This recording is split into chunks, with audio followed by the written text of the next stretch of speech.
नमस्ते मंडळी, आपलं स्वागत आहे आपल्या यूट्यूब चॅनलमध्ये, ज्याचं नाव आहे सिरियल सखी. स्टार प्रवाहावरील ठरलं तर मग या मालिकेच्या पुढील येणाऱ्या भागामध्ये आपल्याला असं बघायला मिळणार आहे की मधुभाऊंची तब्येत आता बरी होऊ लागली आहे आणि डॉक्टरांनी त्यांना डिस्चार्ज दिला आहे.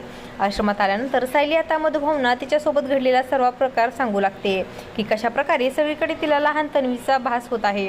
त्याचमुळे माझ्या भूतकाळाबद्दल माझा आणि तन्वीचा नक्की काय संबंध आहे याबद्दल ती मधुभाऊंना विचारू लागते. महत्त्वाचं म्हणजे मधुभाऊंना तर खूपच अगोदर माहिती पडलेलं आहे की सायली हीच खरी तन्वी आहे, पण मात्र त्यांना बोलता येत नसल्यामुळे हा सर्व गुंता होऊन बसलेला असतो. पण शेवटी सायलीच म्हणते की मधुभाऊ, तुम्ही सांगा मीच खरी तन्वी आहे का, इशाऱ्याने तरी सांगा. तर आता मधुभाऊ इशाऱ्याने सायलीला खुणकतात की तूच खरी तन्वी आहेस. त्याचमुळे अखेर 20 वर्षानंतर सायलीला तिचे खरे आई वडील मिळतात. पुढे आपल्याला असं पाहायला मिळणार आहे की सायली आता आनंदाने रविराज आणि प्रतिमाला सांगत असते की मीच तुमची खरी तन्वी आहे.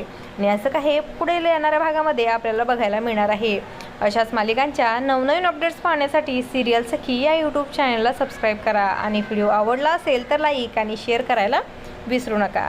धन्यवाद.